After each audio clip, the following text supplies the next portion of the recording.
I was born November 28th, 1938. Oh my God. Almost 71 years ago. In Newark, New Jersey, raised in Irvington. I also in St. Barnabas Hospital, Newark, New Jersey, September 7th, 1937. It was a very nice year, a nice year. Also lived in Irvington, New Jersey, all my life, and and that's what that's about.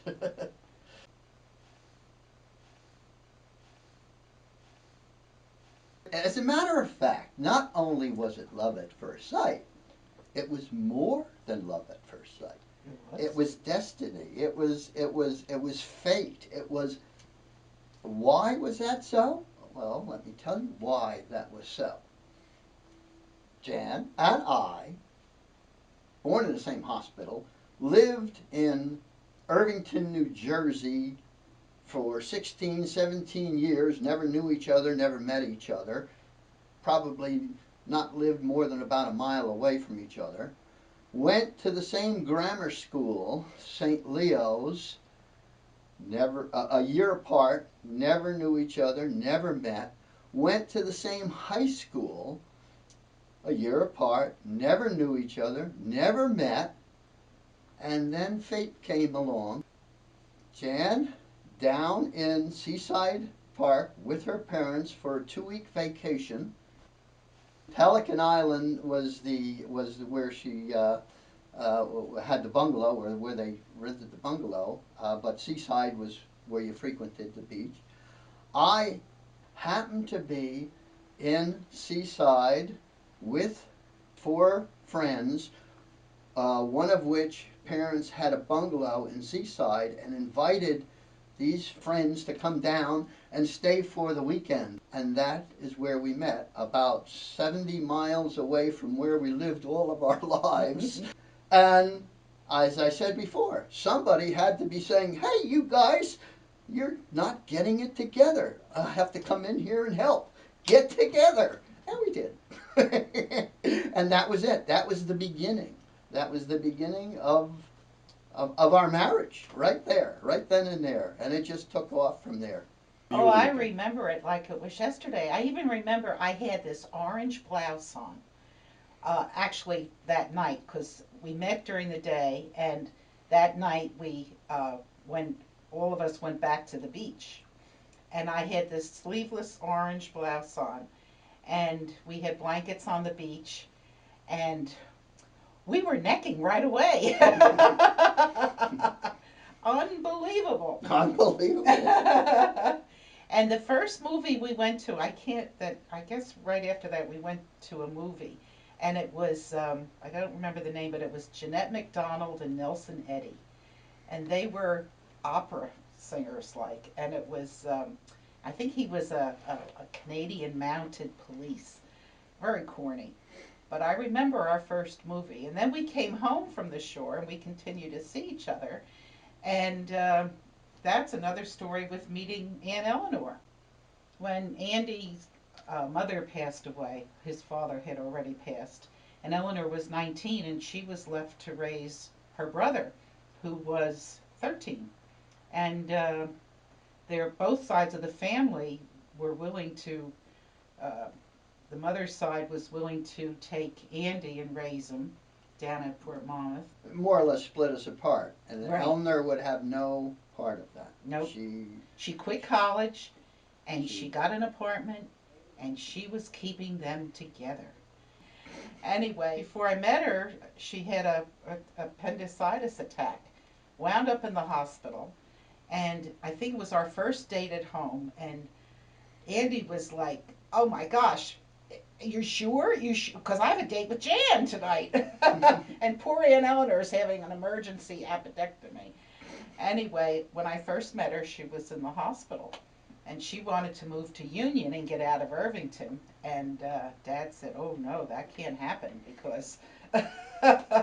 No, that would be too far away. At this point, we're only living about a mile and a Yeah, half away from. right. So we were in walking distance. Yeah. Again, neither of us driving a car yet at this point.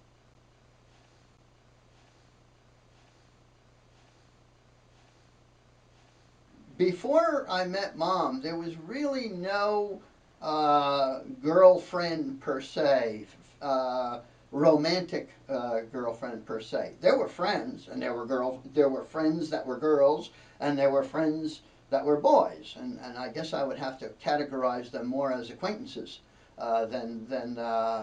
But they were good friends. We would pal around together, hang around together. But I wasn't one out dating or anything of that nature prior to Mom. I was.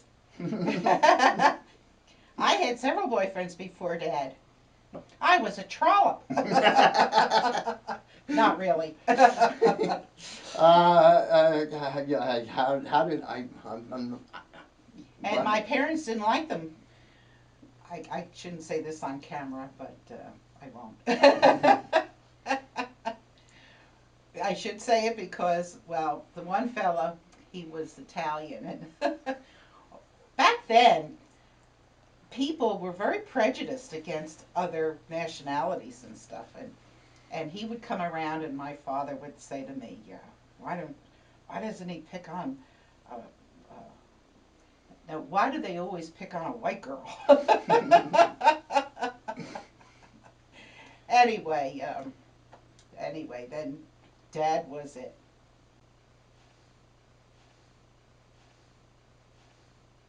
So for me, I knew right from the beginning that this was the girl, and just had to let it grow and materialize, and we were going to get married. And I think it took me a little longer, but as the time went on, and with Andy's, he had such strong uh, morals, and he was good, and he was fun, and it was it turned into love. It really did, and it didn't hurt that my parents were crazy about him. So much that one time I was in tears because they cared more for him than for me. He could do no wrong. But that's nice, you know.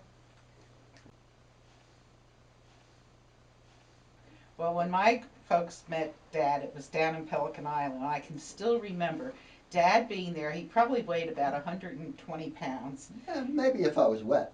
And uh, he met my parents, and he's got beet red, just, from nerves and stuff. Of course, Tootie was there, and she's a kidder, and she loosened things up a bit. Yes, yes. Tootie, you know that Tootie is the jokester, so she did loosen things up right away.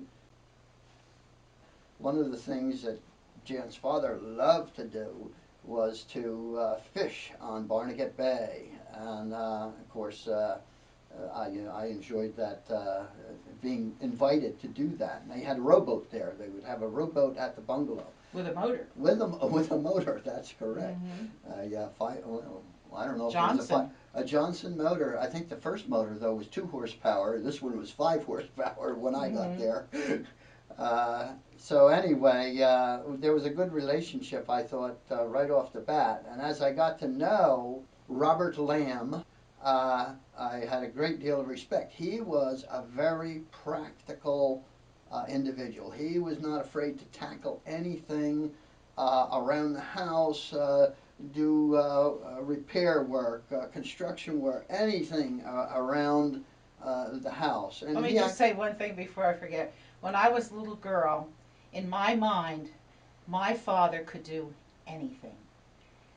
In my mind, he could bring back that dead animal and make it alive again.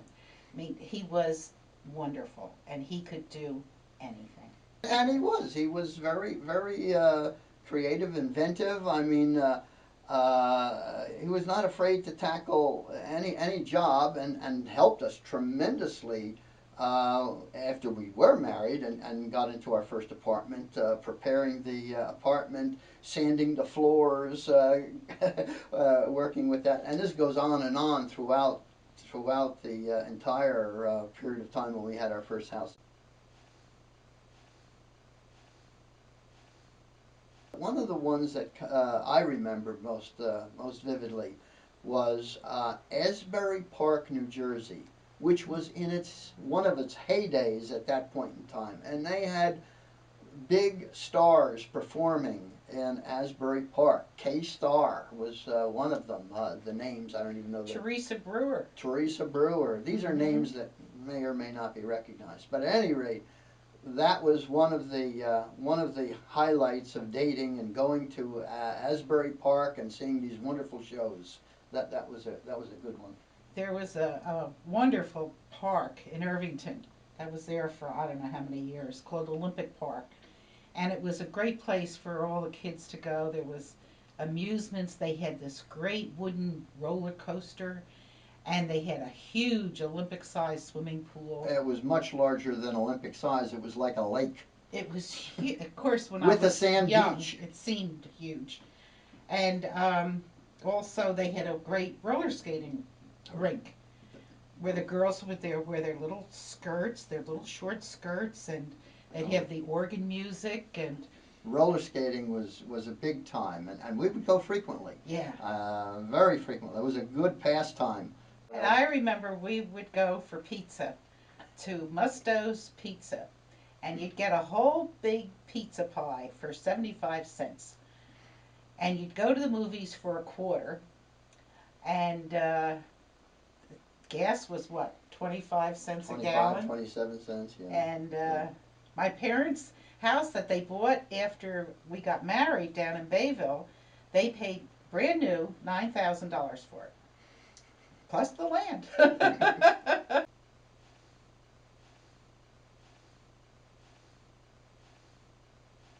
We had a dog named Bootsy. Now, this was before we were married. I was still in high school, and I was about to graduate. And the only dog we ever had when I was a kid was a hunting dog named Daisy. But she was an outside dog, and I always loved dogs. So I would even put a picture of dogs on my blouse, and as a big hint. Anyway, Andy knew Hint this. that I want a dog, I want a dog. So for graduation from high school, he gave me a puppy. And she was like 8 weeks old, and she had 4 white paws, so we called her Bootsy. And she was smart, and my parents were like, "Oh my gosh, I can't believe a dog at this time in our lives. We don't really need a dog, especially one in the house." Anyway, she became my mother's and father's best friend. My mother would hang wash on the line, and Bootsy would she'd drop a clothespin or something, and Bootsy would go down the steps and bring the clothespin back up. Of course, my mother always had a cookie for her in her pocket. And after we got married, my mother and father, they said, "Oh, it's not fair for that dog to be alone all day." So Bootsy wound up living in Bayville, going out on the boat with my father fishing, and she was an important member of the family. A couple of things about the acquisition of Bootsy. My sister helped me get and select the dog. I selected the dog, but she more or less helped me. And now we had this dog a day or two before it was due to give it to her for her birthday. No, for graduation. For graduation, I'm sorry. So I had to go to school. Bootsy couldn't be left on. I mean, she's not house trained or housebroken yet.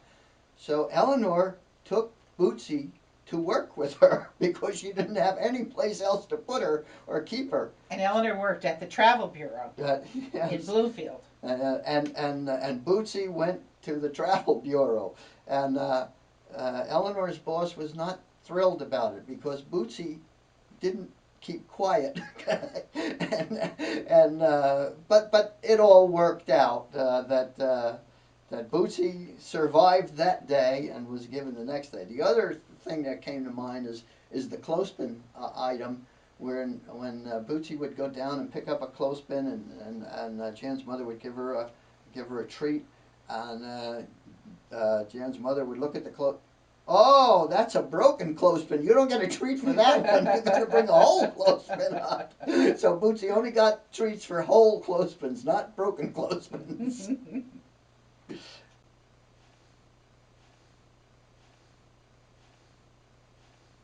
I attended college, Stevens Institute of Technology. One of the things that influenced me, well, actually, there was two things. One thing that directed me towards a scientific engineering application was my cousin Ernie Bubaka, who was into television and electronics at the time. And of course, television at this time, we're talking about black and white television sets, vacuum tube technology, no color. Screen sizes about 7-inch screen size. Anyway, he was into that, and he was very impressive, and I was very impressed by him. As a matter of fact, he was my sponsor at confirmation. The second individual who really influenced me about Stevens was my cousin's husband, Skip McKay. This is my cousin Lydia. Skip McKay uh, did some traveling into New York City, and he was into sales, and he said, "Hey, I have a meeting to go to in New York City. You're going to come with me. I'm going to drive you by Stevens campus, which is right across the river from New York, and take you and introduce you to that, let you walk around, look around, introduce you." I had been looking at brochure-wise, Stevens, MIT, Newark College of Engineering, and some of them were kind of out of reach for me.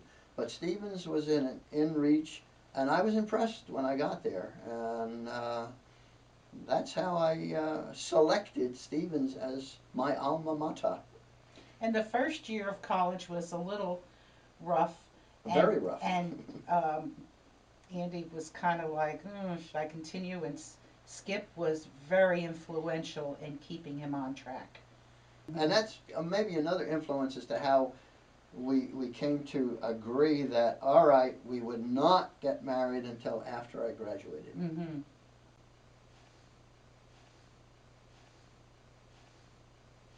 Jen very often went to the fraternity when we had the various activities. Spring Sports Weekend was a big one. Mm-hmm. And Winter Carnival. Winter Carnival was a big one. Mm-hmm. And it was our class, class of '59 in Chi Phi fraternity that instituted the pajama party on Spring Sports Weekend. So everybody was in pajamas, girls, boys. Mm-hmm. Oh, there were very strict rules at that time. The boys were not allowed above the first floor, and the rule was really followed. There was no. It was enforced because not only were the boys not allowed above the first floor, there was always a married chaperone in the house monitoring the whole Spring Sports Weekend Mm-hmm. activities and what was allowed and what wasn't allowed. I must admit, though, the beer did flow. And I slept in Dad's bed, Andy's bed, and he short sheeted it. And here I was with a couple of beers, and I'm like, oh no, he short sheeted the bed. But they were good memories. That was standard practice.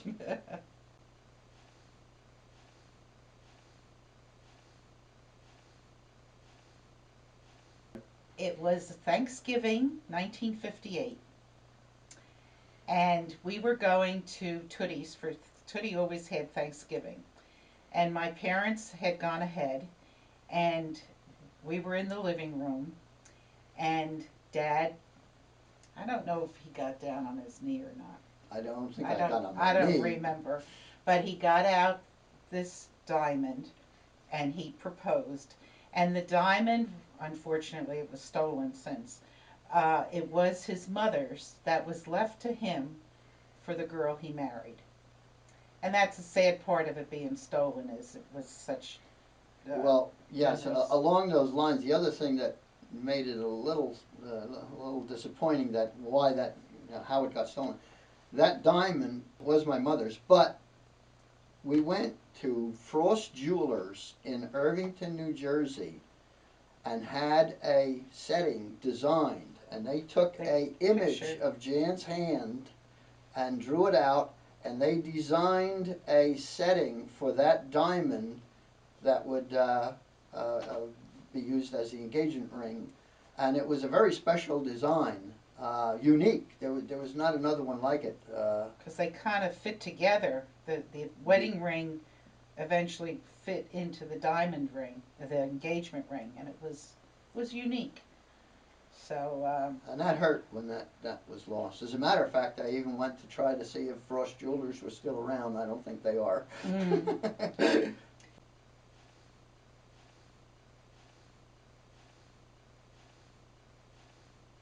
Of course, my cousin Ernie and Skip got me into college, and I graduated Stevens Institute in 1959.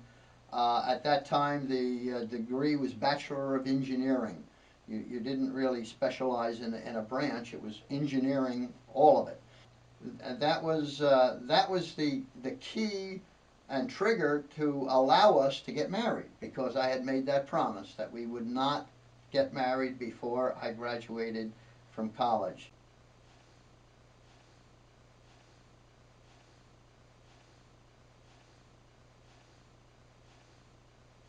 Our wedding day turned out to be a beautiful day, a sunny day, September 19th of 1959.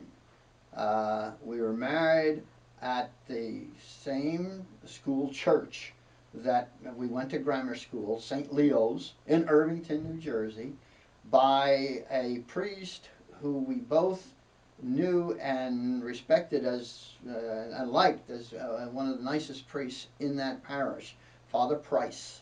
And Father Price married us at St. Leo's on that day. The wedding party was my good friend Phyllis Hanna. She was matron of honor, and the attendants were Terry Costley and Joni Geinitz, and my little cousin Debbie was flower girl, and Bob Burrows was Andy's best man, and Al Hanna and Dale Costley. And it was at the Winfield Scott Hotel was our reception. And I remember it was over maybe 125 people, and the bill came to, because my mother told me this, was 700 and some dollars. And in order to help pay for it, she did cash in one of her life insurance policies. I adored my father and my mother too. They were wonderful parents. And the band played Daddy's Little Girl. And my father danced with me. And they sang Daddy's Little Girl. And there wasn't a dry eye in the place. And I remember that so well. It was really very memorable. Yes, that was a highlight. That was a definite highlight of the wedding reception. That one incident. Anyway, it was a very nice reception. The Winfield Scott Hotel gave us a room that night, and the next morning we flew to Florida, to Miami Beach, for our honeymoon.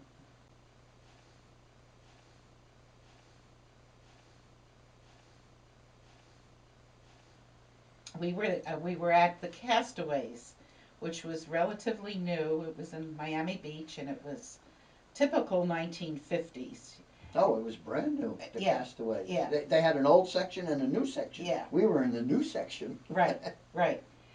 And the first night we had dinner, and Andy had prime rib, and the next day he had 103 fever. He had strep throat. It wasn't because of the prime rib. No. It was because I was having the beginning of a strep throat the night before. But The for prime 20 rib, years he could never eat prime the rib. prime rib I was eating felt like I was swallowing razor blades with the strep throat. So there we were, and we had the doctor come to the room, and I remember it was $10 for him to come, and he was going to give Dad a shot, and in his butt. um, and Very I embarrassing. was embarrassed because how can I say this? Well, I guess they say everything on TV. Well, I had my friend visiting, and my period when we were married, and so we were still virgins. We were still very celibate. And so I was embarrassed when he gave the shot to Dad. Anyway, it helped him, but he was sick for 3 days, 2.5 days maybe. But you forgot the other thing. But so The anyway, hurricane. we had a hurricane going on at the same time, and I had to go and get a thermometer from the drugstore so I could monitor his temperature. So I went in the rent-a-car in the hurricane to the drugstore, bought a thermometer, came back, took his temperature. Not knowing how to clean a thermometer, I put it under hot water. The thing burst and broke. Oh my gosh. So back in the hurricane to the drugstore I go to buy another thermometer, and the man says, "Weren't you here recently?" I said, "Yeah, it broke when I washed it." He says, "Oh, no, no, you use alcohol." Oh, back I went. Anyway, within a day or two, my friend left. The hurricane was over, and Andy was feeling better. And we And had we a wonderful time from that point forward. started our honeymoon. 3 days late. Yes, yes. And we were 10 days. We were down there for 10 days. Airfare for both of us. The motel was $12.50 a night. And Anyway, that was high for the 1250 was wow. yeah, yeah. I mean they had other places like Motel 6 and Motel 6 the motto of that was $6 a night. So 1250 a night that was expensive. Right. And I remember we went to the tiki bar there one night, and we ordered a drink, and the fella said to me, "How old are you?" And I said, 20. And he says, "Oh, you got to be 21." I said, "But I'm married." Didn't make any difference. I had to have a Shirley Temple. So then we came back, and my parents met us at the airport, and we started our married life on Clark Avenue in Bloomfield, New Jersey.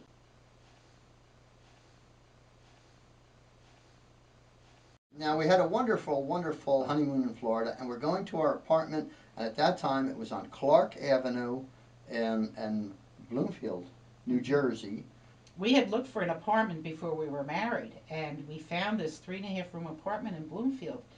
And as luck or unluck would have it, it became available because there was a couple that had put a deposit on it, and like a week before they got married, he was killed in an automobile accident.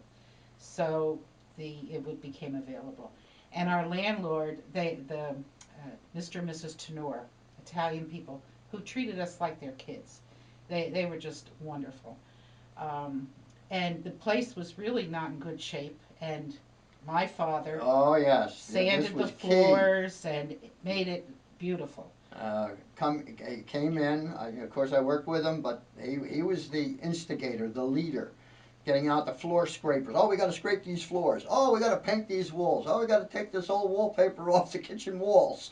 Oh, yeah. And there he was, guiding and directing me what had to be done. We wound up with a Class A apartment after the whole thing was refurbished. Jan at that time had a Plymouth, a 1950 Plymouth, and that was a key vehicle at the time. I was out looking for a car. Oh no, I had a car. I had my Mercury, my 1953 Mercury convertible, which was by any standards a bomb, but I loved it. It was the best car I ever had. My father couldn't believe he paid for $500 for it because it was really. It was a beast, and I spent a lot of time working on it and getting it back into shape. But at any rate, I used that car. At the time, I was working in Allenby Dumont Laboratories, and that was the car I used back and forth to work. It was a laboratory, Clifton, New Jersey, I believe it was in. Mm. And they had a number of electronic projects that they were working on, one of which was a large area display system using an LGP30 computer. Wow, this is a vacuum tube machine that was one of the forerunners of computing. I mean, there was no no solid state even at this point in time. Uh, but I worked with that, and we produced a large area display interface, and it was demonstrated to the government. And I can remember the one admiral who was there looking at this large area display, and he's looking at a plane, a simulated plane arriving at an airstrip and landing. He says, "Wow, if I had that, I could land one every 5 minutes." That stuck in my head. At any rate, then we And you made $92 a week. $92 a week, which Yeah. was that was that And was. I don't think that was take home. Allenby Dumont Laboratories was eventually bought out by Fairchild Camera and Instrument Corporation, and I stayed with them. Same job, but different company name. The computing equipment, however, was then upgraded. One of the things that was upgraded to was a IBM 1620 scientific computer, and it was advertised as a desktop computer. I mean, this thing was about the size of a desk, and did about a fraction of what today's laptop would do. It had 20,000 digits of memory. I mean, that was it. 20,000 digits of memory. And I'm talking digits, not bytes. A digit was 6 bits. A byte is 8 bits. Its main input-output mechanism was paper tape, punched paper tape. We had a paper tape reader on this wonderful computer. We had paper tape, unbelievable rolls and amounts of paper tape.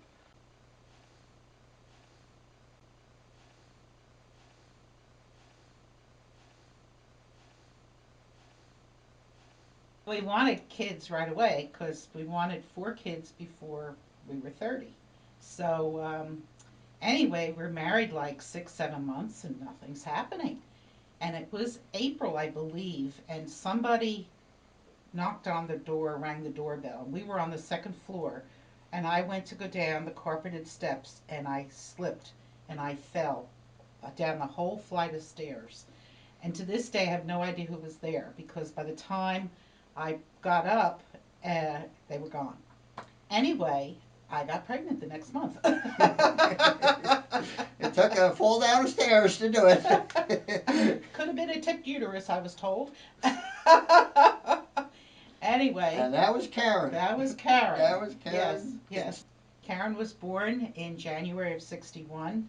She was born between 2 big snowstorms. So much snow that when we came home from the hospital, Andy had to go and pick up my mother and father because there was no place for them to put their car. But anyway, before that, I went into labor and we went to the hospital, and it was 26 hours in labor. That was a long labor for Jan. But they was gave you tough. drugs back then. So when I guess I was pretty ready, Yeah. they gave me drugs, and the next thing I knew, I had this little Yeah, you were happy at that point. 6 pound, 14 ounce baby girl. And she was the apple of everyone's eye. Yes, Uh, Jan's father. especially Papa. Yes, My Jan's father. father. And he's into photography, and he starts taking pictures of Karen at every stage of her life. Oh my I gosh. think His doll. That's his what doll. he would call his That doll. was his doll. Yes. Mm-hmm.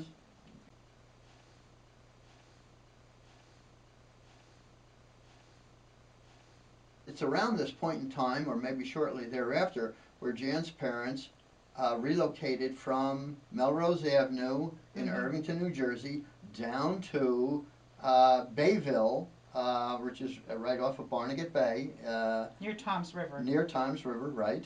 And they spent, what did they pay for that They house? bought a ranch house on a nice corner piece of property, 2 bedrooms, a full bath, living room, huge kitchen, utility room, screened-in porch, a single car garage for $9,000, brand new. This Brand, was like in '62, I think. in that vicinity, yes.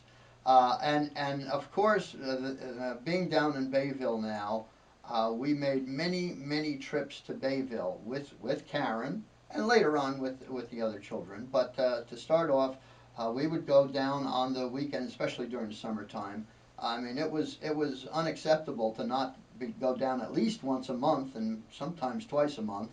Uh, and on one particular occasion, at this time we had a different automobile. We had a 1958 Chevrolet sedan.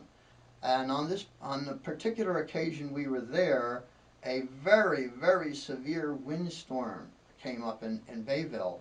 And I can recall looking out the back window of the house, and there was a tree there that we used to call it the organ tree because it had the way its branches were laid out. But that tree was blown so hard it almost looked like it was laying on the ground. It did not uproot, but another very large tree did uproot, and it uprooted and fell across the driveway.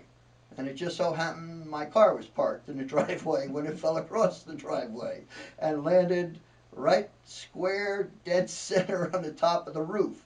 Well, that was not a nice thing, and we did get the tree off. The car could not you could not open the driver's side door, so it did run though. I mean, we had the vehicle did operate and run, but you had to get in through the passenger side and slide over.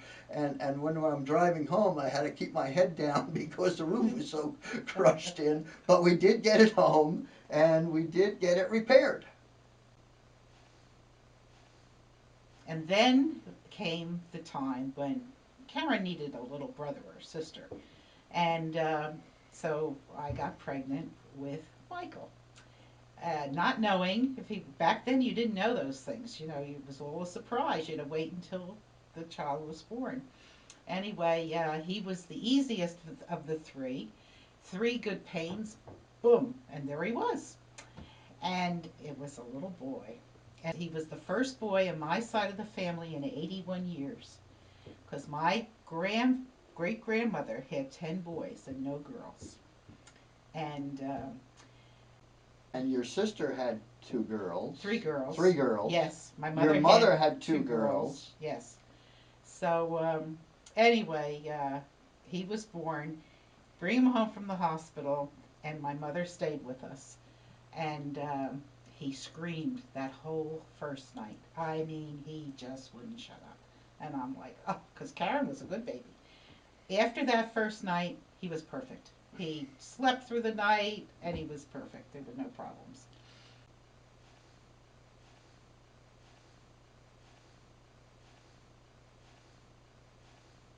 We brought Michael home from the hospital, and back then, the pediatrician actually came to the house. They actually made house calls. Yes. So I don't know. I guess he came to see Michael after we came home from the hospital, and we're getting him ready. He's on his little changing table, and Karen is right there. She's 5 years and 2 months, and she goes, "What he got on his hinder?" And we said, "Well, he's a little boy, and little boys are like that. They're different than little girls. Do you understand?" Uh-huh. But what he got on his hinder, and he has no eyegouts and no eyelashes.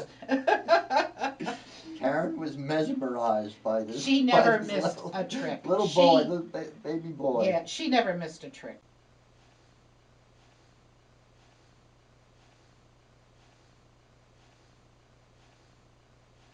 So then Michael was like 5 months. Well, a little bit before that, I thought, why can't we buy a house? And Andy said, well, if we save for a house, maybe we can buy a house. Yes, we have to save Oh. first. So I put $50 a week away, and eventually I had $2,000 $2,000. for our down payment. That was all you needed for a down payment then. And we found a house in Pequannock, New Jersey, at Cape Cod for $19,250. And we bought it in November of '64. November '64. Yes. And that was a brand new house on a lovely street, third of an Greenview acre. Drive, 45 Greenview Drive, and we were fortunate because behind us, on the property behind us, was a park. and the park had a pond. Well, at that time, it didn't yet have a pond. It was all under construction at the time, but the land was set aside for a park, and we were fortunate to be very close to that and bounded by that. When we purchased the house, we did not have the upstairs finished. It had a huge dormer that came with it, but the upstairs was not finished. Uh, we had a living room, two bedrooms, a bath, kitchen, Dining room. and a dining room, and a full basement. There was a full basement in the house. The intention was that, okay, we would work on the upstairs at a later point in time and finish it, which we eventually did do with a great deal of Jan's father's help. We put a whole hardwood floor in with the sands, the scrapers and whatnot, finished the hardwood floor, and of course the sheetrock on the walls and all of the things that needed to be finished. And one of the things that was a pressure point that we had to get finished was that Aunt Edna was in a state where she was not going to be able to live in Newark anymore, and things were tight because her father, her grandfather, was in a nursing home at the time, and money was extremely She tight. was responsible for his bills, being a single daughter, and she had to give up her home. Then she came and lived with us. A part of getting the upstairs finished was finishing the bathroom, so that Aunt Edna would have a place to use rather than climbing up and down the stairs every time she needed to use it. So I worked very hard getting that bathroom finished and completely installed. We put in, instead of a tub, we put in a corner stall shower, which turned out very well. Fully tiled, tile floor, tiled walls, vanity, and of course toilet. And Aunt Edna had a bathroom.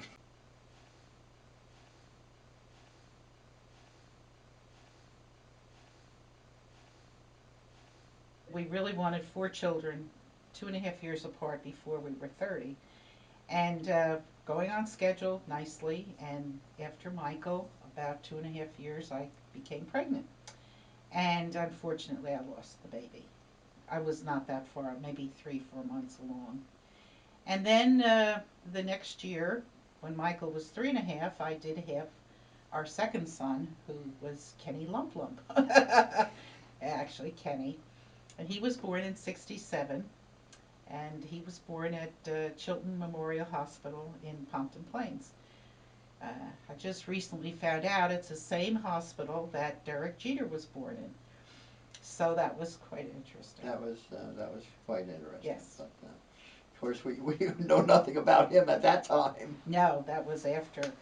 With naming the children, we just liked the name Karen. It was going to be Karen or Susan, and Karen went out. And then when Michael came along, it was hands down Michael, um, and Andrew was because of Andy's father and Andy, to commemorate that.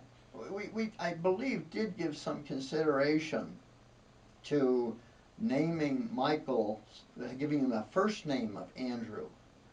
And what turned me off was that my father's name was Andrew, my name was Andrew, and all I remember being called was Sonny.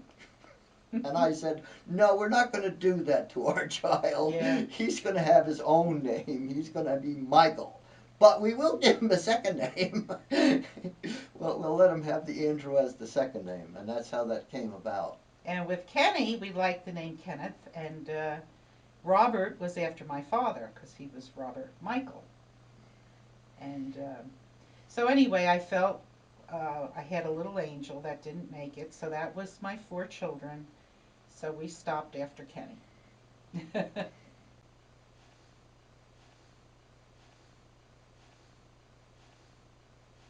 shortly after Kenny was born, we were in need of a vehicle, and we researched different cars. We had, up to that time, we had sedans, and we're happy with them. But at that time, uh, Chevrolet came out with a sporty little car called the Corvair. It was a rear engine vehicle, and it was designed to corner very well. I mean, you could operate it as a little bit of a sports car. It didn't have a lot of power, and but it was a nice vehicle. At a later point in time, Ralph Nader badmouthed it and said it was the most dangerous car on the road. I didn't find it to be that, but we enjoyed it. The car cost $2,100. First brand new car. But I remember the McCabe's. They bought a little Beetle, a little Volkswagen, and that was brand new, $1,600. Yep.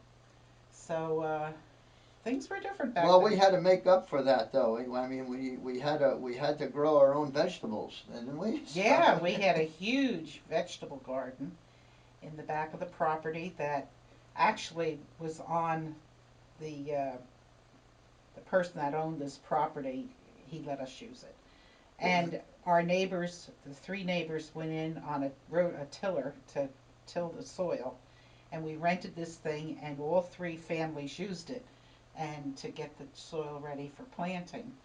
And we had a very nice garden, and we had a lot of vegetables, and I would no sooner put everything up, blanching and freezing it. We had a big freezer, and Andy would come along with the kids and the wagon, and there would be all the new vegetables to do again.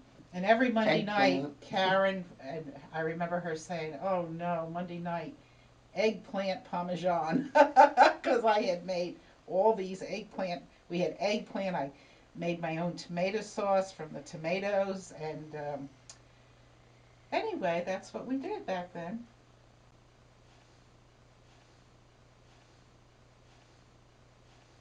In the backyard, we had this big tree, which was great.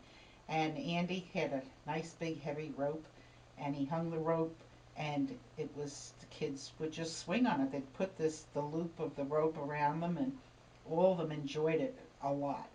But the one who really enjoyed it was Kenny, and he was like 2, 3 years old, and he would just hang on that rope and drag For around hours. that his shoes were all worn on the top. He had to have shoes that he could only wear when he was on the rope swing for hours and hours, and he just loved that. Of course, at that time, I believe it was when Michael started to get an interest in baseball. Michael's interest began in baseball, and In Little League. we got started into Little League, Mm-hmm. and he was very much into baseball and Little League. But the first practice he had, I think it was the first practice, the ball came up and hit the ground, and it hit him in the face, and I'm like, oh my gosh, this is too dangerous.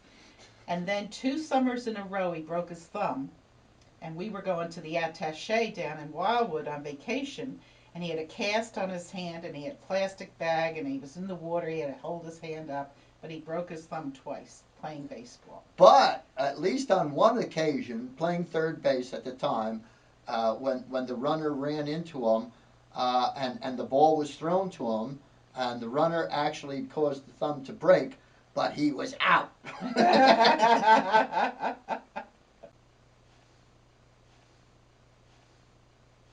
There was an activity that Karen enjoyed, and she belonged to Stardusters. And it was I remember she had this pink uniform with sequins on it and everything, and she twirled the gun, and they performed all over different towns, Yes, and we and would their classic song was "Sweet Caroline." Caroline, Oh yeah, yes, they yeah. must have played that 1,000 Hmm. times, but it was good. They played it well. So that was really good. There are several improvements that we made to the house in Pequannock. We finished the upstairs bath and 2 bedrooms. But later on, we decided, gee, wouldn't it be nice to have a larger room, a family room for the family? And of course, we're starting to get into dogs at this point in time. So we decided, yes, we would have a family room put on, but we'll only have the shell put on so that we could finish the inside ourselves.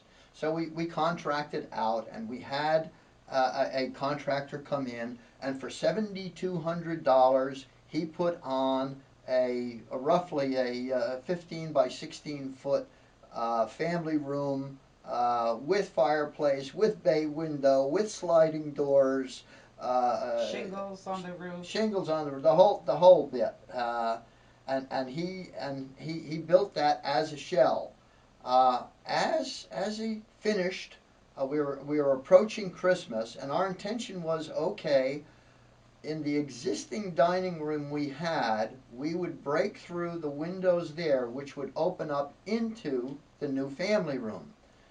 And we said, boy, Christmas is coming. Wouldn't it be nice to have Christmas out in the new family room, even though it's unfinished? So yes, there we go. We start breaking through and taking out the windows and making a opening between the dining room and the family room. And we did break through, and we did have our first Christmas, a Christmas tree out there in this shell of of a room, but it was a nice room, and we had our first Christmas out in the new family room. But it wasn't our, it was. Not our first Christmas, but I mean, Yeah. a Christmas out in the family Mm-hmm. in the new family room. Right.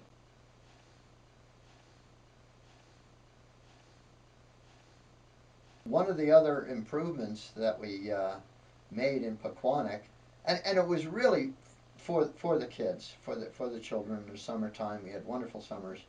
We wanted to put in a pool. Well, pools were somewhat expensive, so we decided on a round, above the ground pool, which was quite economical, but functional. And we decided, many of them were 24-foot diameter pools, and we happened to stumble across one, a 27-foot diameter pool above the ground, and it was on sale, comparably priced. So, oh, that's the one we wanted. And we worked very hard to level the ground. We installed it ourselves, leveled the ground to install this 27-foot pool, and it went in without too much difficulty. Had to put an electric line in to get power out to the filter. That wasn't too bad. That worked out all right. The pool turned out to be the biggest hit of all, not only for our kids, but for the neighborhood kids too. And you would go into this 27-foot pool and run around the outside of it and make a whirlpool.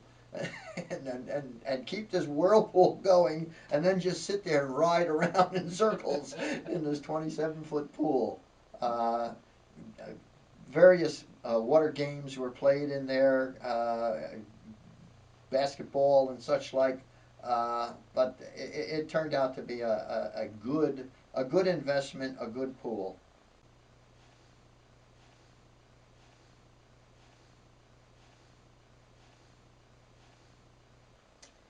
Then the 70s came, and Andy's cousin Terry and her husband Dale, and their five children. We used to see them quite regularly. And we would go to their place, they would come to our house. And one time we went to their house, and they had a new puppy, a collie puppy named Bonnie.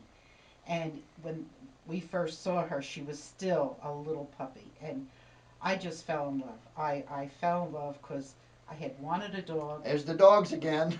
We had a dog that about 5 years before that, who was the dog from hell, who was Pansy, who ate the walls in the house, and Pansy was a mixed breed, yes, little hyper. She didn't make it. So anyway, after we saw Bonnie, this collie puppy, we decided, wouldn't it be nice to maybe get a dog? So we were in the house, and the kids were older, and it was right. So where do you get a dog? Gee, I don't know. Guess you go to a pet shop. So we went to Doctor's Pet Shop, and we found this Sheltie puppy who looked like a collie, And back in 1970, she was $175, which was a lot of Oh, money. that was very high. And she came from Kansas, which I found was big puppy mills. So anyway, we brought her home and we trained her from a book. And I guess she was about 2 years old when we thought, oh, wouldn't it be nice to have a litter of puppies? So, well, where do you find a male Sheltie? I don't know. Looked in the phone book, couldn't find any Sheltie breeders, but found a poodle breeder. Called this poodle place. Well, yes, we did do that, but we also went to a cat show. And we walked around this cat show asking the people at the cat Yeah. show where do you if they knew any dog breeding people. Which was They like, didn't. But all right. So I called this poodle place, and he said his daughter had some Shelties. And oh, okay, gave me the name. Her name was Pat, Pat Landy. And she lived in the next town, so off we went with our dog, and we bred her to her male, but there were no puppies. He was too young, and there were just no puppies. 6 months later, she came back in season. We went back. By this time, he was older, and we had 6 puppies. And that was Pat Gemeinhart, who is our friend today.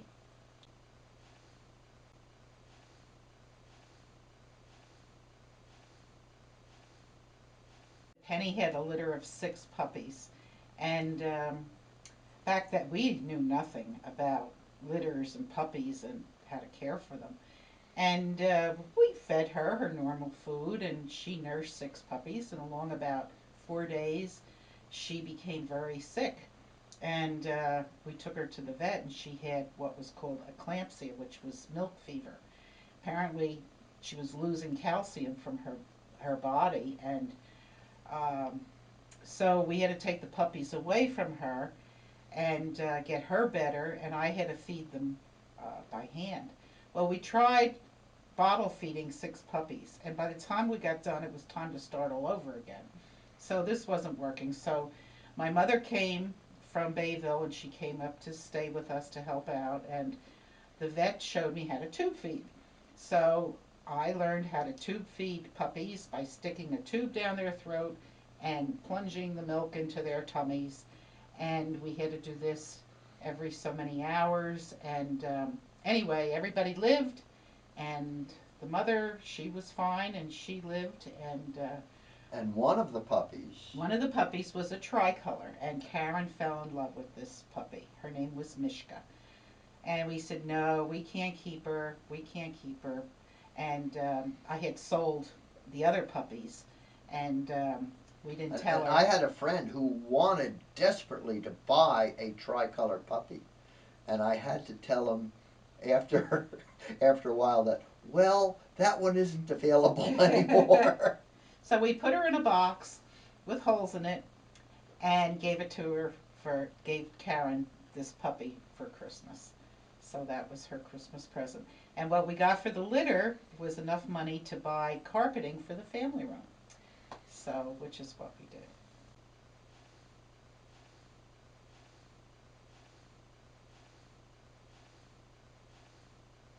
We did finish the family room. We had paneling on it, beautiful red carpeting on it. Mm-hmm. And there's an incident that occurred on that red carpeting also that I thought Jan was going to. I thought we were going to be down one child. No, two. Two Two child, boys. two children, two Two boys. boys. What happened? They were fooling around with India ink, and this black India ink splattered on this red wall to wall carpeting. The And carpeting couldn't have been a couple of months old. yeah, it was really quite new.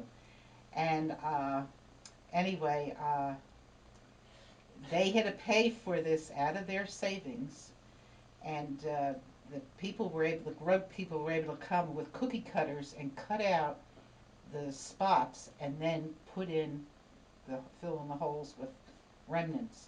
Yeah, Uh, fortunately, we had some remnants that they were able to do that with, yes, or but else it wouldn't have worked.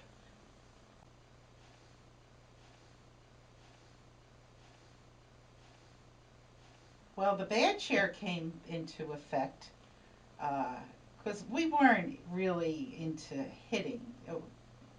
Andy was into poking. But when I was a Yes, you better be good. when I was a kid, I didn't get hit either. But if I was bad, I had to go and sit on this chair, and it was called the bad chair, and you had to sit there for maybe 15 minutes or a half hour or whatever. So being that came with me into our marriage, and that became the punishment that they. And I guess Kenny sat on that chair more than anybody. In Yeah. fact, he would fix it that he could see, things. So then I had to move it to the hallway where he couldn't see anything. Down the end of the hall.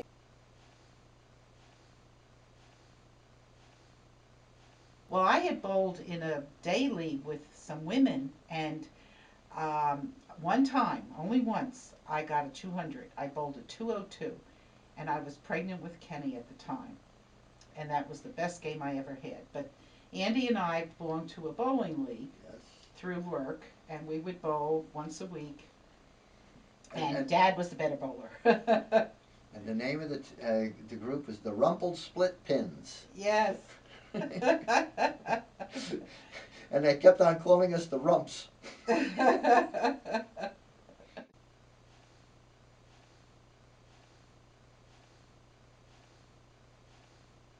As the family was growing, vacations became an important element.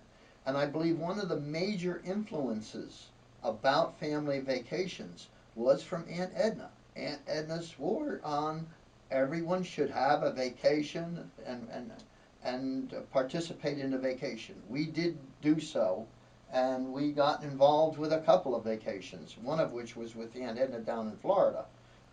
Well, that one was actually in the spring of '76, and we were still living in Pequannock at the time, and we decided we were all going to go to Disney.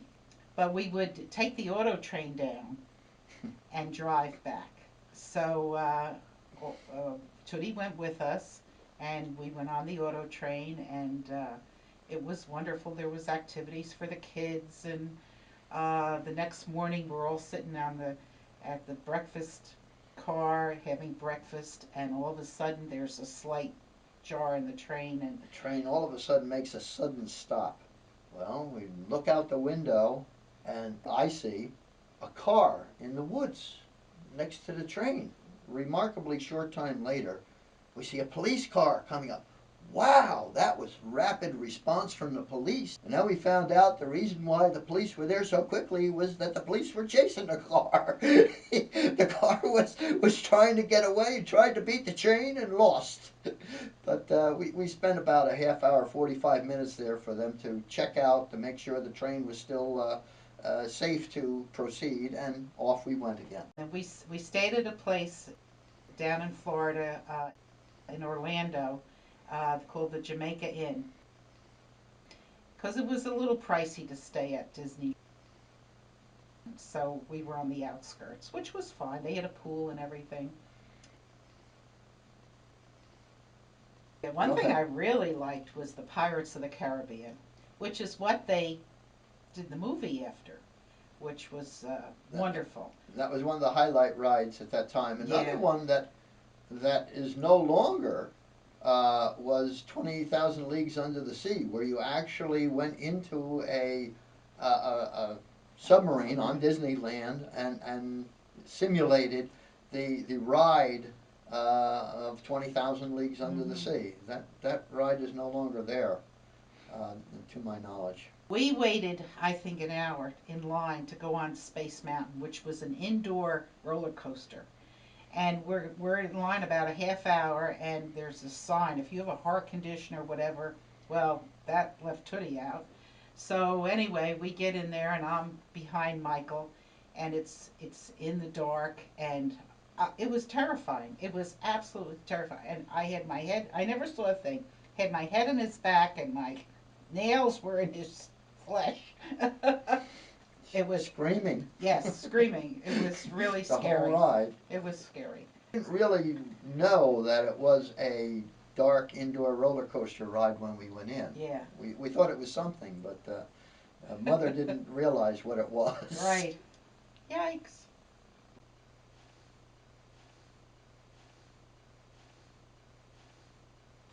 I guess Karen was 9 when we decided to go to a dude ranch. Like every little girl, she was in love with horses.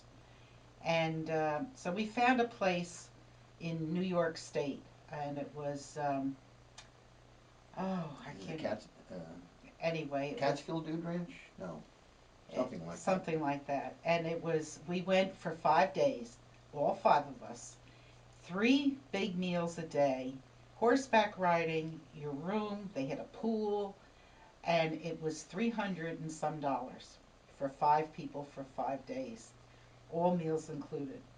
And of course, Karen loved, and Michael too. And Kenny, he was too young to go on the trail, and he went in the pool, so Yeah, he his, enjoyed his, that. his famous was the pool, and Yes. he had practice on that, going in the pool, and he would jump off the diving board and come up smiling, giggling, laughing. I touched the bottom. And he had a following. Everybody was sitting there clapping for him. And then they had things at night, like little shows and stuff. And I remember Michael and Kenny, they sang Miss Mary Mack, and that was a big hit too. And also they were the champs at the Milky Poo contest. So that was it was a real nice vacation.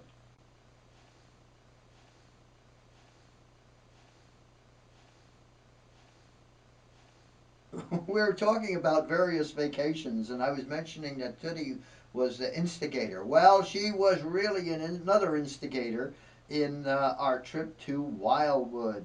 Wildwood at the Attaché. Attaché is a wonderful motel in Wildwood. It still exists today, believe it or not. And I'm talking about the first time we went was what, 70s? Yeah, 70s something yeah. or other. The kids were, Michael and Karen were like teenagers. Yes, and there's a couple of attractions at the attaché. One of which was it had the high dive, a high diving board. Oh, that was an attraction. Another attraction, they had a fishing pier, and the fishing pier went out over the beach, out over the water, and people actually fished on that fishing pier back when we first went there. And of course, the other attraction was we're within like a quarter of a mile, practically walking distance, to the boardwalk, the Wildwood Boardwalk, and all the attractions and rides and wonderful things there. So the attaché was very, very good for us. And Tootie always came with us. Yes. One time, we weren't at the attaché. The attaché, for some reason, we had to go to a different place this one year, and we were going out to dinner. And Michael was all ready, and he was sitting down by the pool waiting. And I looked down and saw him there. We were like on the second or third floor, and I thought, oh, wouldn't it be fun to dump some water on him? So I got the pitcher, filled it with water, and phew! Poured the water on Michael. I don't know if he had a sense of humor back then or not, He wasn't happy about it. but But the that was attaché became almost a yearly yes, tradition. yes. With Tootie initially, as the kids were getting older, we would go. And then on one particular occasion, it was Karen, Michael, the kids down. We weren't there, but I agreed to come down on a Saturday uh, and and uh, and spend the day with them. So I got up. I must have been 5 o'clock in the morning, and I headed out. I was there by 7:30, and everybody's still in bed. So I decided, all right, I'll make breakfast for these people, and they're kind of groggy, looking around. All right, what do you want for breakfast? Oh, no. 2 bacon. I'm putting some How many towels down bacons, at the Mike? pool. Two. I'm Two putting bacons. some towels down at the pool, guys. Or and eggs. Oh yes. Well, that's where that kind of stuck. 2 bacon became a tradition.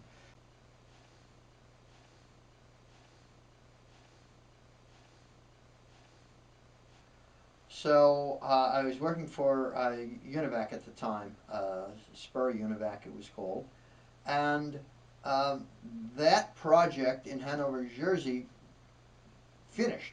And the offer that I was given from Sperry Univac was for a position at their Warminster office, Warminster, Pennsylvania. Well, I started to commute from Pequannock to Warminster, Pennsylvania, and did that for 6 months. At least 6 months. About 6 months. We're talking about 90 miles one way. Well, this was, this was not acceptable. So we decided we had to find a house. We had to find a new place, and we started looking.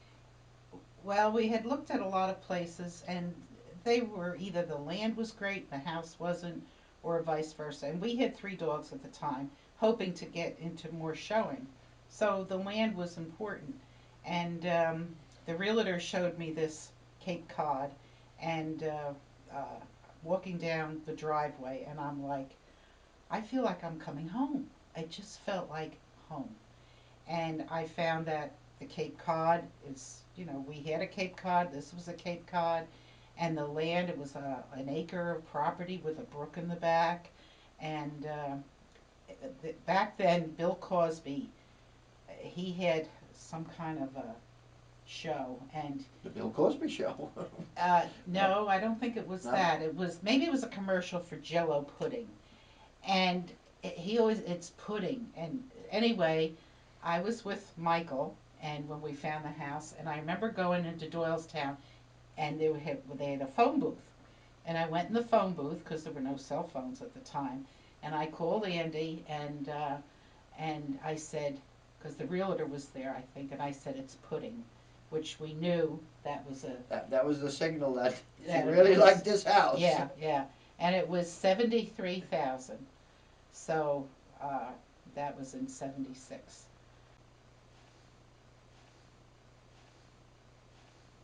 Yeah, it was the early '80s. The early '80s, my And goodness. of course, the kids are getting older. They're in high school, and I'm thinking, boy, we got to get on the stick and start putting some money away. And I guess Karen was working for Rotation Diet at the time, and I was home. And she calls one day, and she said, "We're really busy," because it was a new company. And she said, "Could you come down for a few hours and maybe do a little part time?" And I was doing laundry, and I thought, well, all right. So I went down, and it turned from a part time to a full time. And it worked out really well because this way, all the money I made went for the kids' tuitions, which is something that Andy and I always said, that they will go to college. And They will go to college, yes, absolutely. and they grew up knowing that was not a decision they had to make, it was reality. They were going to But college. Rotation Diet had another side benefit as well, because Jan was in wanting to lose weight. Which I always But she did go on Rotation Diet and lost weight. yeah, I lost 35 or 38 pounds. 38 pounds or so. And was notarized for that by her boss, that, hey, I would like to use some of your pictures for my advertisement. What happened was I was showing chemo, and before I lost the weight, I had a show picture of chemo and myself. And after I lost weight on Rotation Diet, I had a picture of me and Mishka uh, getting an award. And I'm like, it was the same judge. And I wanted to see how she had changed through those years. And so I got the 2 pictures out, and I thought, she didn't change, but I changed. So I took it in to show it to the owner of Rotation Diet, and he used it in the TV Guide ad. He had ads in the TV Guide. And these pictures are in the TV Guide, and we have that TV Guide. Yes, 1982. Yes. Mm-hmm. So, but it worked out good. I saved all the money I made, and uh, Yeah, we had to prepare that for Stevens, because Stevens wanted money. yeah.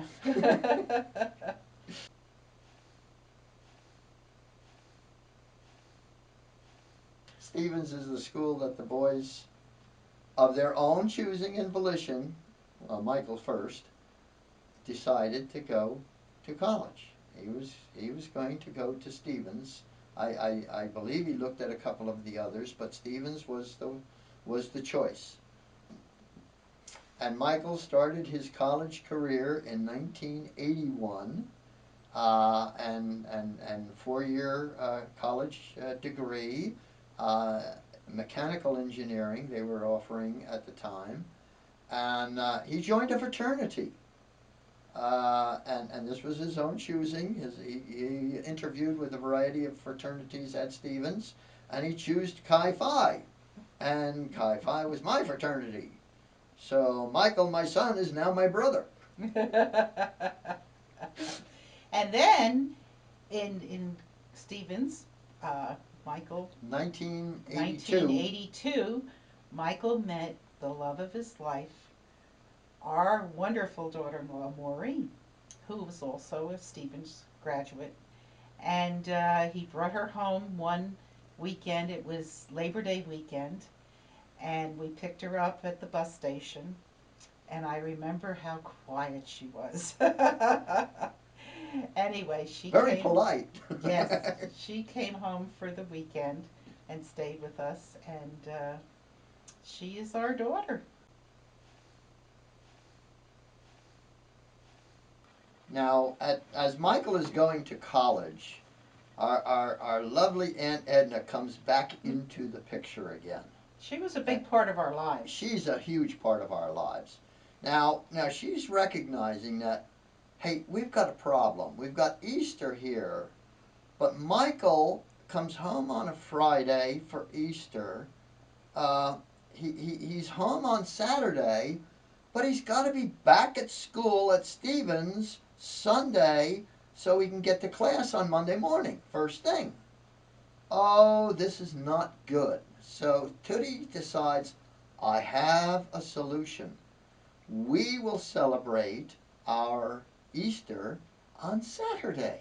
We're going to go to the Old Time Tavern, have a luncheon at the Old Time Tavern. After Saturday luncheon, we will go onto the boardwalk with the family and have our Easter celebration on Saturday. And Tootie loved the Seaside Boardwalk.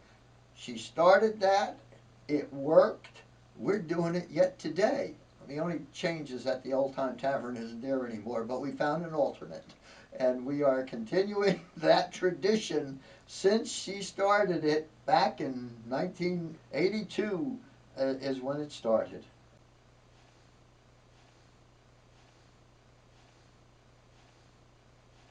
We would be at the Old Time Tavern, and we'd all be sitting around at our table. And as the years went by, it got more people because the children had their significant others. And she would always get a Manhattan, and that's a pretty strong drink. And she would have her Manhattan, and she would have a drink, and she'd have like a toast, and she'd say, "Okay, everybody, howl, oh!" And here, I was ready to die because here we You are were red in the face. public All the people are restaurant. looking, wow. Everybody's howling, and that's my But family. after I remember, at least on one occasion, people would come up and say, "Wow, what a wonderful family you have!" that they enjoy themselves so much. So we were complimented on our howling. You said something before. You said something. What was it? Ain't gonna tell you. Oh, look at her. Teddy's slurring. I am not. Wait, did you see me? Yeah, right. Weekend. Hey, awesome. Yeah. Hold up that glass, Tut. What? What? Take a drink out of your glass. And how?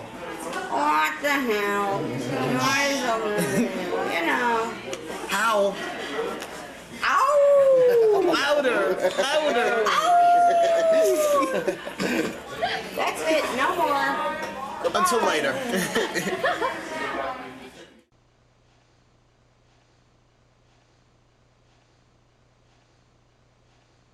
Karen graduated. She really wanted to go to an art school, and And she made up a portfolio of her artwork, and took it out to be assessed, and she needed more development in the art area before she would be accepted, and that was very disappointing. So in lieu of that, we decided, well, Karen, you're going to have some upper education, and several things were considered, but I guess Karen finally decided, okay, I will go into a business school. I think I decided. Oh, maybe you decided. Because she was working at the mall, and I felt she needed a direction where she could always go back and make a living if she had to. And I talked her into going to Lansdale School of Business. And she did not graduate, but she did put in a year, and she was at the top of her class. But she wasn't happy with it, and she left Lansdale School of Business.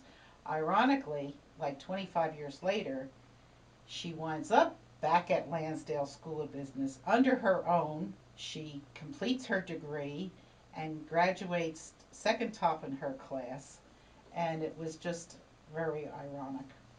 So, but Lansdale School of Business did acknowledge and recognize her first year. yes, spent and there, she did get the credits for and that. got the credits for that first year, Yeah. and was congratulated for it. Yes, yes.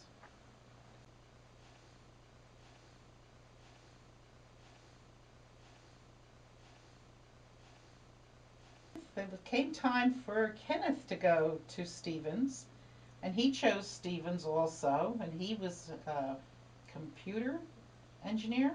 Well, yes, he was into computers. I think that part of it was the old Commodore 64 that we started with, that Kenny got really involved with, and he would spend hours with that, and that maybe influenced him to select the engineering or electrical course of study, and he did choose Stevens. But going back in high school, with very little effort, he did very well, and he graduated in the top 10% of his class. He was an A student with very little work. With very little work. So here he goes off to Stevens, and I might, well, today's money, it's not that expensive, but back then, it was a lot of money.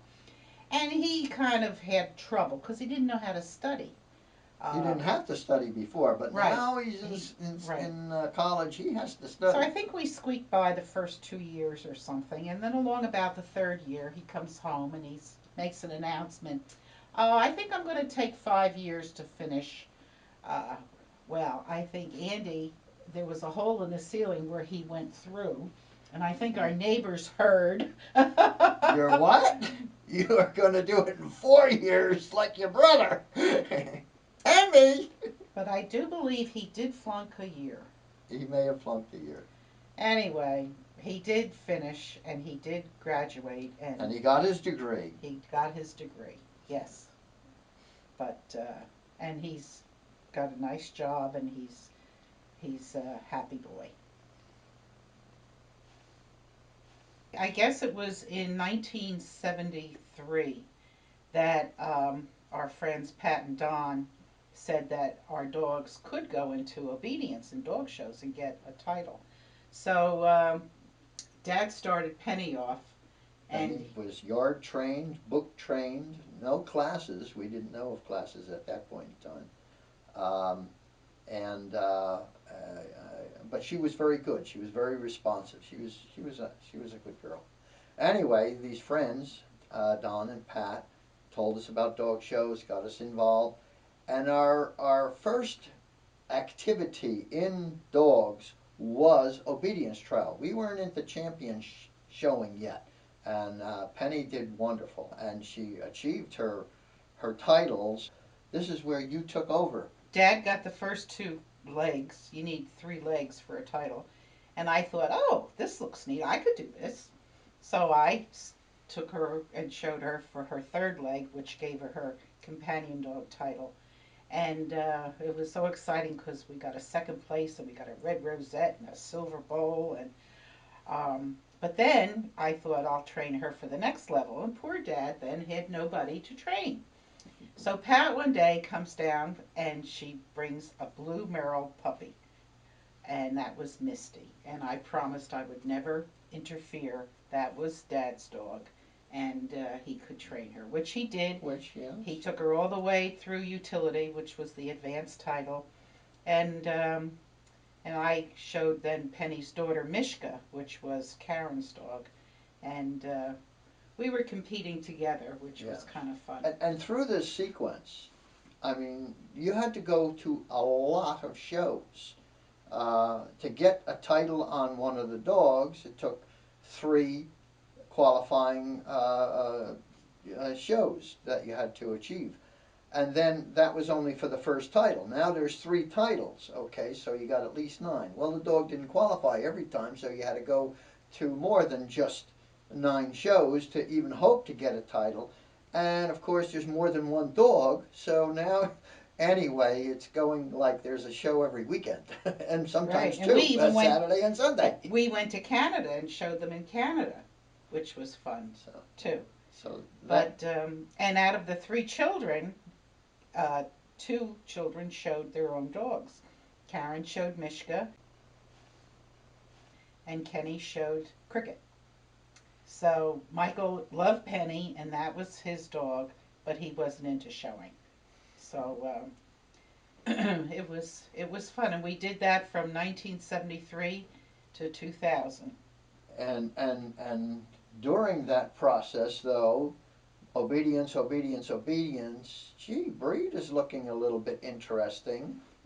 Championships, breed competition. That, and then there was a combination of breed and obedience. And I got my first breed dog, female, from Doris Homeshire, and she let me have. She sold to me Kizzy, who was 11 months old and was absolutely gorgeous. And she actually became my first champion because I finished her before I had Danny and Sarah.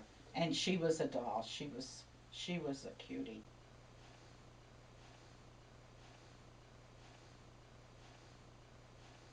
Well, our Megan, she was quite a producer, and I bred her 3 times to the same champion. His name was Ryan, and each litter produced a show dog, which in Shelties is hard. Anyway, our Danny, he was from the 3rd breeding, and he was a character. We thought Megan was all finished whelping the puppies, and we were cleaning everything up, and we were all done. She had 4 puppies, and then all of a sudden, oh, she's pushing again. Oh my gosh. I lifted up her tail, There's another puppy. and there was Danny's little nose. And out he came, and he was a robust, healthy, fat puppy. Anyway, he grew into a very promising young puppy, and everybody was really interested in him. And I thought, oh, ka-ching, ka-ching. He'll help pay the bills here. And anyway, he was a good show dog, and he finished his championship, owner handled, and he did get a lot of girls in for breeding, and he did pay a lot of the dog food bills. And he even went to Florida, didn't he? He went to Florida. There were breeders down in Florida that wanted to use him and show him, and Dad wrote a really neat writing on him when he left on the plane. And Yeah, he traveled by himself. He didn't go with us. This is Danny's trip to Florida. Yeah. I go to Disney World. And visit all the girls. Yes, yes. And as the plane was taking off, you could hear him singing, "To all the girls I loved before." Anyway, he had a nice time in Florida. And after that, there were other champions, and Vegas came along, and he won me my first medallion, which was you could only win at a specialty. So that was exciting. And he also had an award of merit at the national specialty, which was a real big deal because only 10% of the champions were awarded an award of merit. And there were like 90 champions or 100 champions, and 10%, which was 10 dogs. And he was one of them. So that he was in really the top nice. 10. And then one step beyond that, being as involved as it turned out we were in dogs, obedience, and breed, at match shows, which are more or less practice shows, they're always looking for assistance ring stewards to work at the shows, and judges. So I wound up being a judge at match shows a number of times. A lot. Yeah, a lot. And then Jan went to the breed ring, and I think you enjoyed that. I did. I really did. And I thought if we ever both got our license, wouldn't it be nice if we were asked to judge a show in Hawaii? Because they pay all expenses. But we never went for our license, so.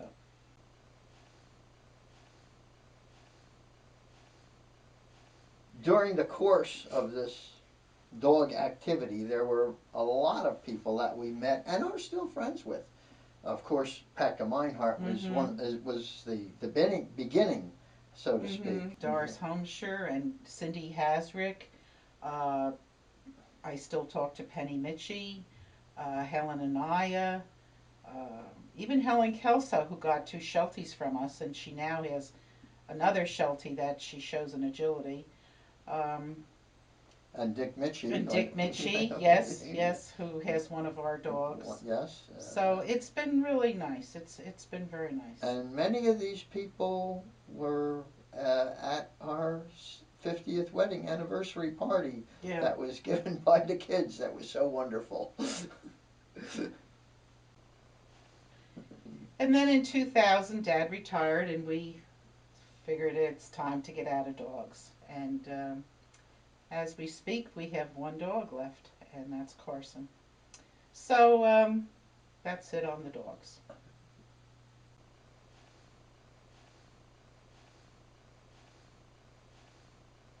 Well, we were very active for all of these years, showing dogs and such like. And of course, now we have 3 children we have Karen and Michael and Kenneth, and they're approaching the time in their lives where they're going to start a family. And Karen was the first to go. And of course, starting the family there, we got grandchildren involved. Now, I was very active in whelping puppies, but I don't want to whelp grandchildren. That was too much. Yeah. So anyway, go ahead. Why don't you talk about our first exciting time with our first grandchild? Yeah, Karen had a little girl named Lauren Ashley, and well, she'll be 21 next Unbelievable. January. We might be seeing some great grandchildren here. Yeah. But anyway. And I remember seeing her for the first time, and there she was in a little bassinet, and I'm looking down at her, and I'm looking at her, and tears are falling on her. I was so overwhelmed. It was wonderful. And then Brittany came along, May 23rd, 1992. Yes. And then Richard came along. And that day when Richard was due, it was May 1st, and 1993. And Karen had come over, and I remember we were on the deck and we were talking, and she says, I think I'm having labor pains. So we took her to the hospital. Alex was fishing, and his cell phone, she wasn't able to reach him. It was too far or something. Anyway, we took her to the hospital, and within 3 hours, from 12 o'clock till 3 o'clock, he was born. So it's along about maybe 2:30, and I'm in, and she in the hospital room with her. Andy was out in the hallway. He didn't want to come in. I didn't want to whelp grandchildren. No. And I was watching the monitor, and you could see, I knew when she was going to have a labor pain, and she didn't have, she had natural. It was so fast, there was no time for any drugs. And she's, the labor pains and the eyes, and I was like her coach. Anyway, about 2:30, 20 to 3, Alex comes in, and I said, oh, do I have to leave? And he said, no, you could stay. Anyway, 3 o'clock, Richard is born. Out he comes, which was quite an experience. And the first thing he did was pee. Anyway, he was the first grandson. And Yes. And then after that, shortly after that, Well, yeah. Sammy. Yeah, while this is all happening in 1993, Michael and Maureen are busy at. Yeah, because they were both pregnant, and I remember a photo of them with both big bellies, and that was Richard and Samantha. And Samantha was born in July, July 20th, 1993. July is a very popular birthday month. And it seems to be in the Lang family. Yes, it certainly is. And then 2 years later, Andy came along, and he almost made 4th of July. See, Well, his dad missed it by Yes. a day early, and Right. Andy missed it a day late. Right. Michael was July 3rd, Andy's July 5th. Neither one, Mo and I couldn't hit July 4th. So then the 3rd was Kevin, and he also was in July, and he was born 3 years after Andy, July 26, 1998. So we wound up with 3 granddaughters and 3 grandsons, and they're all getting bigger now and making us very proud. It's the year 2000, and Andy is retiring. It's, I believe, like October 1st. It was a tough decision on my part because I was always planning to go out at 65, and Jan was saying, "No, I got to go out at 62," and the traveling that I was involved with at the time, which was from our house in Chalfont, Pennsylvania, out to Kennett Square, one way was about 55 miles, and that was getting tired after a number of years doing that. So, yeah, I got talked into going out a little earlier. And they gave him a wonderful retirement party, which was very, very nice. All his coworkers, and he was very popular. So then we thought, oh, we're retired. Let's get a camper. So we bought our first camper, and we went up to Maine, and we took dogs with us. And one of our nicest trips was we took 2 granddaughters to Florida. And that was in 2001 in November. And we took Brittany and Samantha in the camper to Florida, to Disney World. We stayed at Fort Wilderness, and it was a wonderful, wonderful trip. The girls just enjoyed it so much, and we did too. And they were very good travelers. So, and then we always wanted to go out west, but we haven't made that yet, but we will. But we've been Maine to Florida, and last February we took 2 dogs and a cat, our Winston and Pebbles and Carson, to the Keys, and we spent a month down in the Keys, which was really nice. And it went up and down the And coast. we love camping, so. And every year, the men in the family, they take the camper and they go on a fishing trip. And they've been doing that for several years. Yes. Which is a nice bonding thing with all the boys in the family. Yes. This last one was quite memorable with catching fish. Kevin caught a fish. I caught a fish.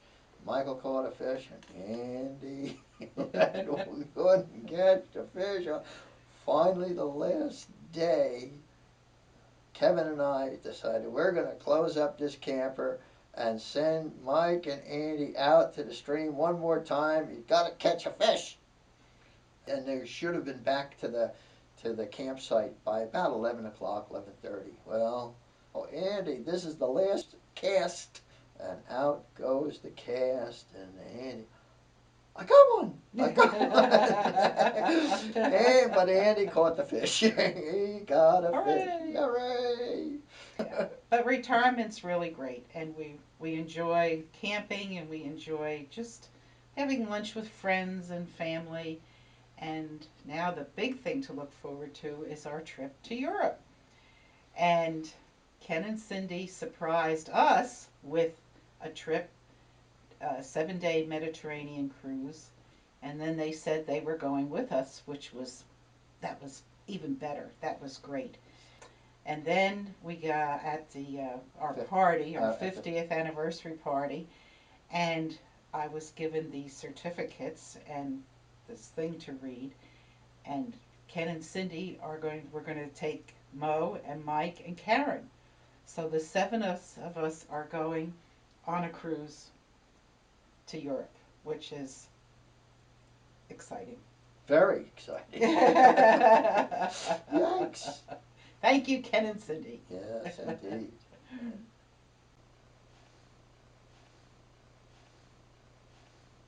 I have a bucket list where before I kick the bucket, there are things I'd like to do. And one of them was to swim with the dolphins.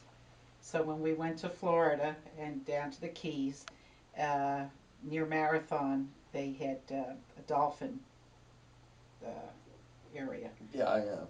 And I got to swim with the dolphins, which was nice. So Yes, that was a highlight of your trip there. Yes.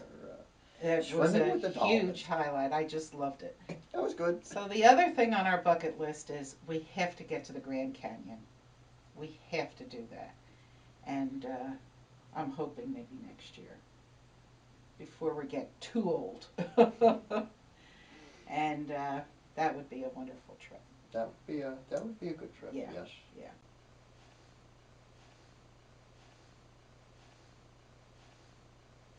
It's my bucket list.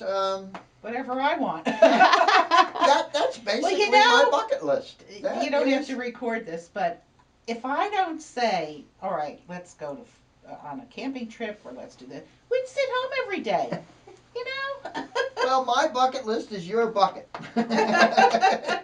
so that's okay, and you know that's why I think we're very compatible over the year. I guess part of this originated on, at least on as far as I'm concerned, on my side of the family and also Jan's side of the family. Well, her parents.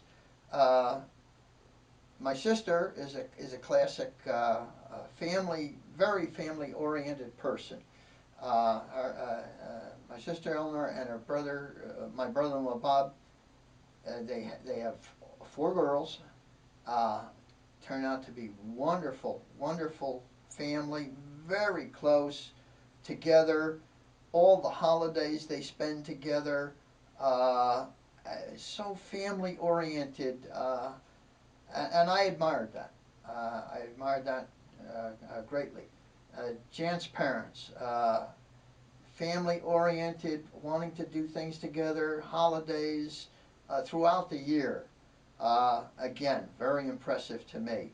And I wanted to live that way. And I've tried to, that we make a good team, and the children, our children. And we have the same interests. We enjoy the same things. Well, that's part of it too.